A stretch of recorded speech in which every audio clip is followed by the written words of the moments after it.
ശബരിമല അയ്യപ്പ ദർശനം യാതൊരു പ്രയാസവും ഇല്ലാതെ നടത്താൻ കഴിഞ്ഞതുമൂലം സംതൃപ്തിയോടുകൂടി അയ്യപ്പന്മാർ അവിടെ നിന്നും തിരിച്ചു വരികയും മലയാളികളായ അയ്യപ്പന്മാർ വീട്ടിലെത്തി പറയുന്ന കാര്യം വീട്ടുകാർ കേൾക്കുകയാണ്.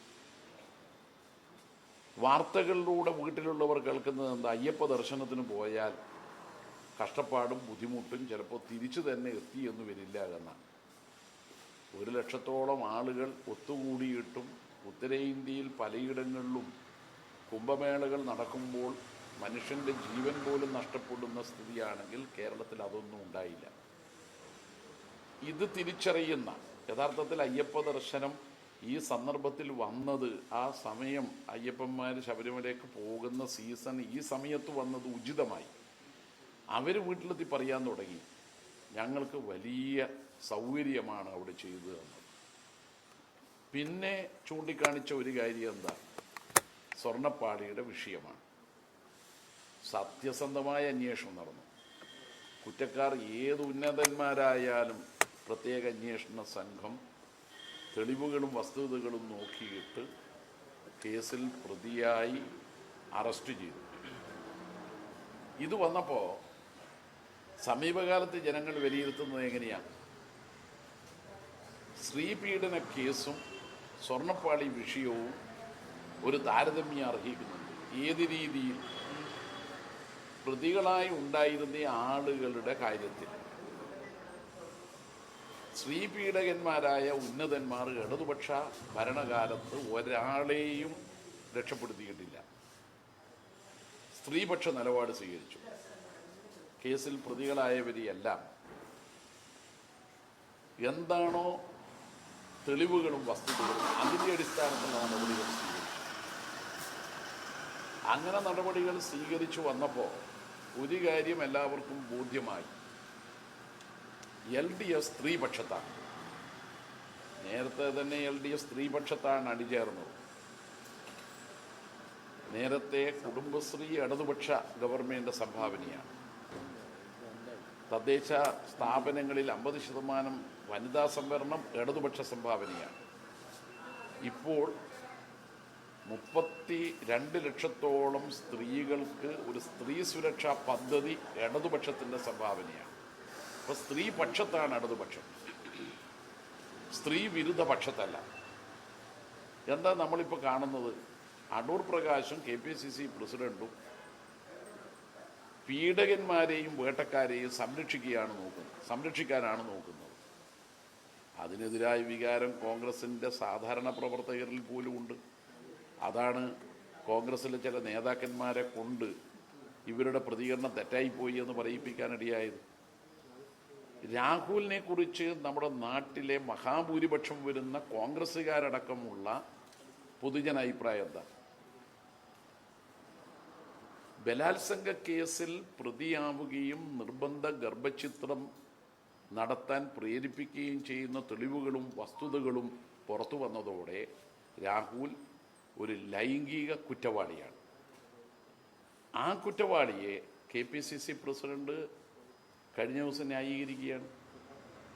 രണ്ടാമത് തനിക്ക് കിട്ടിയ പരാതി, അതിൻ്റെ പിന്നിൽ ലീഗൽ ബ്രെയിൻ ഉണ്ടെന്നാണ് അദ്ദേഹം പറയുന്നത്. ഒരു മനുഷ്യൻ്റെ ബ്രെയിനാണ് അതിൻ്റെ പിന്നിലുള്ളത്. ഒരു പെൺകുട്ടിക്കുണ്ടായ അനുഭവത്തിൻ്റെ ബ്രെയിനാണ് അതിൻ്റെ പിന്നിലുണ്ടായത്. കോൺഗ്രസ് നേതാക്കളുടെ വീട്ടിലുള്ള പെൺകുട്ടികൾക്കാണ് ഈ അനുഭവം ഉണ്ടായെങ്കിലോ? അവർ കോൺഗ്രസിൽ വിശ്വസിച്ച് പരാതി കൊടുത്ത് അത് പരിഹരിക്കുമെന്നാണ് അവർ കരുതുന്നതെങ്കിൽ തെറ്റിപ്പോയി. അപ്പോൾ ആദ്യം ആ ബാംഗ്ലൂർ സ്വദേശിനി ശ്രമിച്ചത് കോൺഗ്രസിന് പരാതി കൊടുത്ത് നടപടി എടുക്കുമെന്നായിരുന്നു. പക്ഷെ കോൺഗ്രസ് ഒന്നും ചെയ്തില്ല. അത് ചെയ്യേണ്ട ഇയാൾ KPCC പ്രസിഡന്റാണ്. അദ്ദേഹത്തിൻ്റെ നിലപാടെന്താ? ഇത് ലീഗൽ ബ്രെയിനാണ് എന്നാണ്. ആദ്യം ഇങ്ങനെ ഒരു പരാതി കിട്ടിയെന്ന് ചോദിച്ചപ്പോൾ അദ്ദേഹം പറഞ്ഞത് എന്താ? അത് നാഥനില്ല പരാതിയാണ് എന്നാണ്. ഇത് തെളിയിക്കുന്നത് സ്ത്രീകളെ അപമാനിക്കുന്ന ഒരു പാർട്ടിയാണ് കോൺഗ്രസ് എന്ന് തന്നെയാണ്. അതേ നിലപാടിൻ്റെ ആവർത്തനമാണ് അടൂർ പ്രകാശിൻ്റെ ഭാഗത്തു നിന്നുണ്ടായത്. സർക്കാർ സിനിമാ നടി പീഡന കേസിൽ അപ്പീൽ നൽകുമെന്ന് പറഞ്ഞു. അപ്പീൽ നൽകുമെന്ന് സർക്കാർ പറഞ്ഞത് ശരിയായൊരു തീരുമാനമായിരുന്നു. മഹാഭൂരിപക്ഷം വരുന്ന ജനങ്ങളും സിനിമാ നടിക്ക് പൂർണ്ണമായി നീതി കിട്ടിയില്ല എന്നാണ് മനസ്സിൽ കരുതുന്നത്. അതുകൊണ്ട് തന്നെ ഒരു കോടതിയിൽ നിന്ന് ഗൂഢാലോചന കുറ്റത്തിന് ഉത്തരവാദികളായവരെ ഒഴിവാക്കിയെങ്കിലും അതിൻ്റെ ഉയർന്ന കോടതിയിൽ ഒരു നിയമപരമായ പോരാട്ടം നടത്താൻ വേണ്ടി സർക്കാർ തീരുമാനിച്ചത് പുറത്തു വന്നപ്പോൾ പറയുകയാണ് സർക്കാരിന് വേറെ പണിയൊന്നും ഇല്ലാത്തതുകൊണ്ടാണ് അപ്പീലിന് പോകുന്നത്. ഇത് സ്ത്രീവിരുദ്ധ നിലപാടാണ്. അതുകൊണ്ട് തന്നെ ഈ തെരഞ്ഞെടുപ്പിൽ പ്രത്യേകിച്ച് സ്ത്രീകൾ ഭൂരിപക്ഷം വോട്ടർമാരായി വോട്ട് ചെയ്യാൻ പോകുന്ന ഈ തെരഞ്ഞെടുപ്പിൽ സ്ത്രീകൾ അതിശക്തമായി UDF-നെതിരാണ്.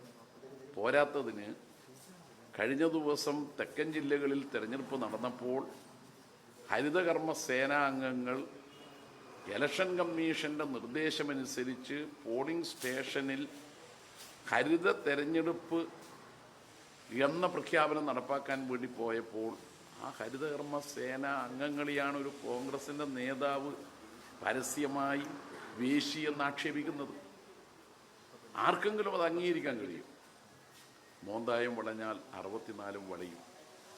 KPCC പ്രസിഡന്റ് ഒരു സ്ത്രീയിൽ നിന്ന് തനിക്ക് കിട്ടിയ പരാതിയെ വിശ്വാസത്തിലെടുത്ത് നടപടി സ്വീകരിക്കാതിരുന്നതിനെ തുടർന്ന് ഒരു പ്രതികരണം നടത്തുമ്പോൾ ലീഗൽ ബ്രെയിനാണെന്നും അത് തട്ടിക്കൂട്ടിയുണ്ടാക്കിയ പരാതിയാണെന്നും മറ്റും പറയുമ്പോൾ പിന്നെ അനുയായി ഹരിതകർമ്മ സേനാ അംഗങ്ങളെ മോശം പരാമർശത്തിലൂടെ വിളിച്ചില്ലെങ്കിലേ അത്ഭുതമുള്ളൂ. അതുകൊണ്ട് കോൺഗ്രസിൻ്റെ ഒരു പൊതു സമീപനമാണ് സ്ത്രീകളെ അപമാനിക്കുന്നവരെ സംരക്ഷിക്കുക, ലൈംഗിക കുറ്റവാളികളോടൊപ്പം ചേരുക എന്നത്.